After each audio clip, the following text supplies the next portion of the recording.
name is Catherine Shelley. I'm the 4-H agent in Richmond County, North Carolina. Today's 4-H Spark video is on honeybee swarms. Before we discuss honeybees, let's talk about 4-H and the standards that this video will address. The 4-H's are head, heart, hands, and health. 4-H is our nation's largest youth development organization and provides opportunities for youth between the ages of 5 and 18 to learn by doing. 4-H is delivered by Cooperative Extension. For more information about North Carolina Cooperative Extension, please visit the following website.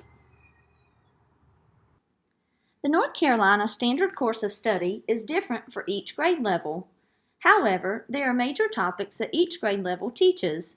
The content of this video will touch on various standards under evolution and genetics, structures and functions of living organisms, and ecosystems.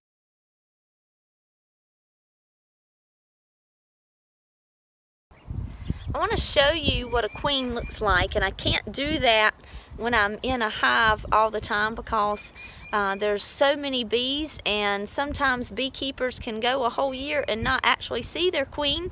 What they look for is larvae and signs that the queen is there and laying and healthy. They do not have to actually see her. So here is a queen. Notice that the body of the queen is much longer than the other bees, and it's also going to be a darker color, more like the color of a roach instead of that yellow typical black striped pattern that you see in regular worker bees. Around her are worker bees. Those are female bees, and they tend to her and take care of her and help her do the things in the hive that need to be done. This is an example of what eggs would look like on the inside of a hive. They're very, very small and difficult to see. If you focus in the center of that circle there, you can see looks like little tiny grains of sand. As they get a little bit bigger, they turn into larvae. You're going to focus here on the inside of the circle. You've got some rice-looking things, and that is a baby bee. When beekeepers see that in their hive, there's no need to pilfer around and dig around anymore because you could damage something. If you see that, you know she is there and you can move on. Another thing I want to show you is a queen cell. Some people call this a queen cup, and this is indication that the hive has decided to swarm.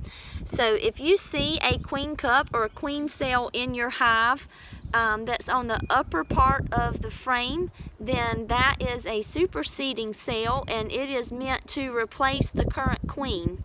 If that queen cup is on the bottom third of the frame, then those bees have decided to swarm, and the bee that emerges out of this queen cup will replace the queen when the other one flies away.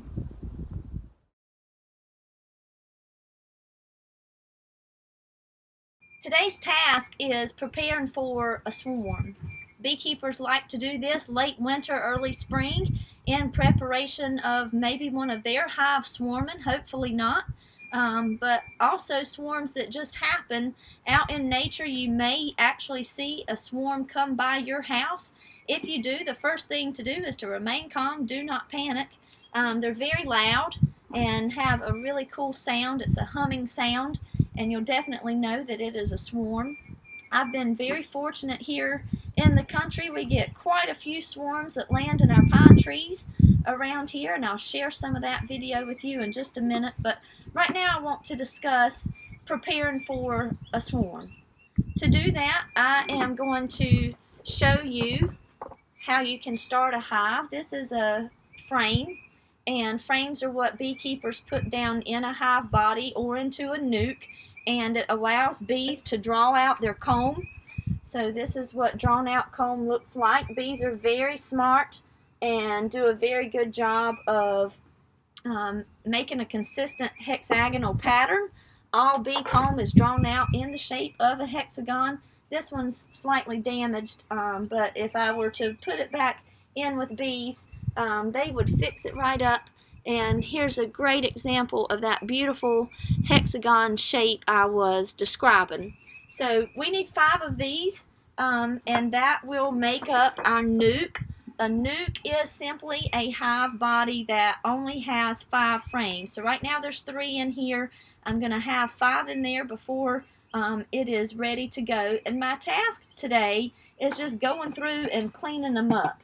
So I'm going to show you this yucky frame. What has happened over time is that stuff builds up on here and makes it yucky, and I'm going to take my hive tool and scrape this stuff off, and I'm going to do that. It's kind of like spring cleaning at your house, just cleaning under the couch, behind the refrigerator, places that you don't clean all the time throughout the year, and it just makes it a nicer home and more inviting place for your bees. So once I get 5 of these scraped up, I will have a place for my bees to go. They will be happy when you have frames that are clean and frames that have that beautiful hexagonal pattern. You don't want to put in any old frames that may have been damaged too much or have some type of problem, such as a pest like a moth got in there and made a bunch of webbing. You definitely don't want to put anything like that into a new nuke or hive body. So a little bit about nukes and what you need in order to prepare for a swarm. Okay guys, so we've got a swarm that's started, that's came out of our hive that we saw this morning, and so I'm just going to go through some of the gear that we have. Of course, I'm going to wear my bee suit and gloves. The bees are really kind of docile even though they're swarming. A lot of people think they're going to be really aggressive, but they're actually pretty calm during this state. So I'm going to put my suit on here in just a few minutes. We have our beehive ready to go to have the swarm that we'll put it in. So we'll just dump the bees as best we can in here and to fill it up. The queen is the main important bee that we get. As long as she goes in the hive, then the rest of the bees will follow suit and go in right behind her. So I'll dump all the bees on there. I'll put the lid on top of them and leave just a small entrance there in the front where the other bees can get into, so that she will have access into and out of it.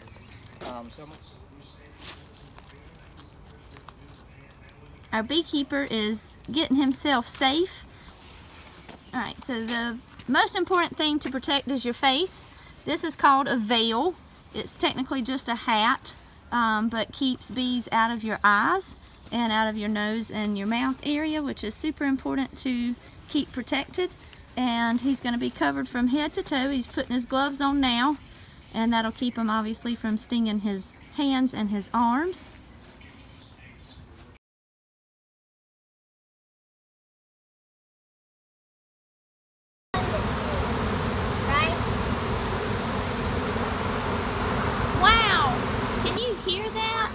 That's the unmistakable hum of a honeybee swarm. A swarm happens when the queen bee inside the hive decides to leave. This is usually because she is out of room and wants to find more space. She communicates to other bees in the hive through pheromones. These pheromones tell which bees are going with her and which ones are going to stay behind. The bees that stay behind will be in charge of raising a new queen. The new queen is in a queen cell, that peanut-shaped thing that I showed you earlier, and will hatch soon. Before swarming, the original queen prepares herself to fly by losing enough weight to be capable of flying. The bees going with her also prepare for their journey of finding a new home. They eat lots of honey so that they have the energy to survive. It will be about a week before they get adjusted to their new house and start making honey in their new hive. Swarming is totally normal bee behavior. Some beekeepers try to prevent swarms so they don't lose bees and have a weaker hive that produces less honey. On the positive side, it's a possible way to start a new hive. That is, if you can catch it.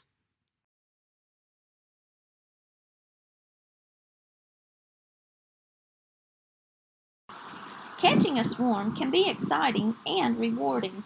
but it's not a job for a beginner. When the queen and her chosen bees leave a hive, they often gather in a nearby branch, similar to what this one has done.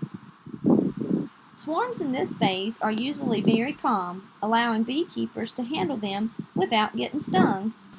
Unfortunately, sometimes, swarms land in difficult places and you just have to let them fly away. Other times, swarms land in places just out of reach and require special equipment or knowledge to catch it. If this is the case, please call your local extension office to get assistance from a local agent or beekeeper association member. Don't wait around too long though.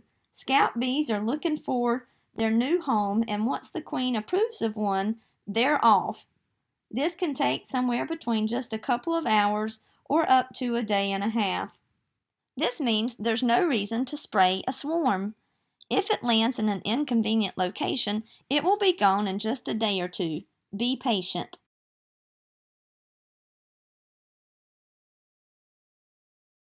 If you're really lucky, a honeybee swarm could land close to the ground. If this is the case, accessing it is very easy. If cutting the branch is an option, place the bees on top of the hive that you wish for them to go in. If cutting the branch is not a desirable option, you can gently grab the bees with your hand and place them in the box. When trying to catch a swarm, keep safety in mind. Never do anything dangerous or by yourself. The swarms showcased here is accessible by ladder. However, getting decent video footage of it was almost impossible.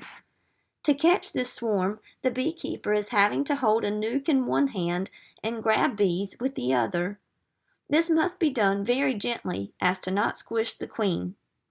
If the queen makes it in the box, the other bees will follow.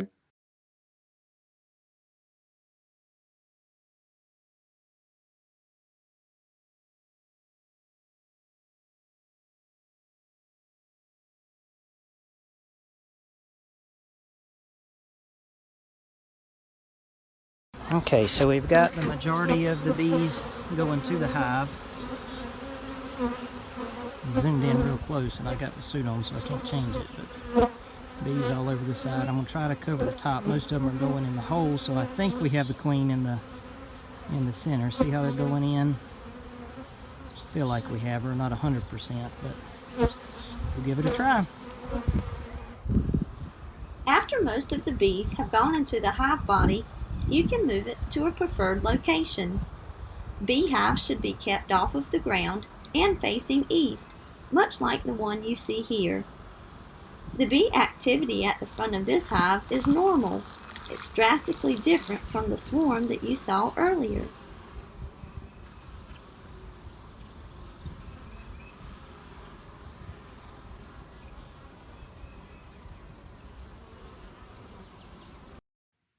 Thank you for watching this video on honeybee swarms. It's my hope that you've learned something today. 3 takeaways I want you to remember.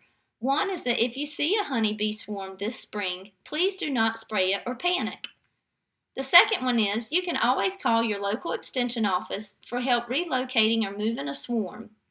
Also, if you don't have any way of moving the swarm, please remember that it will fly away and find its new home in just a day or two. Be patient. Thanks for watching.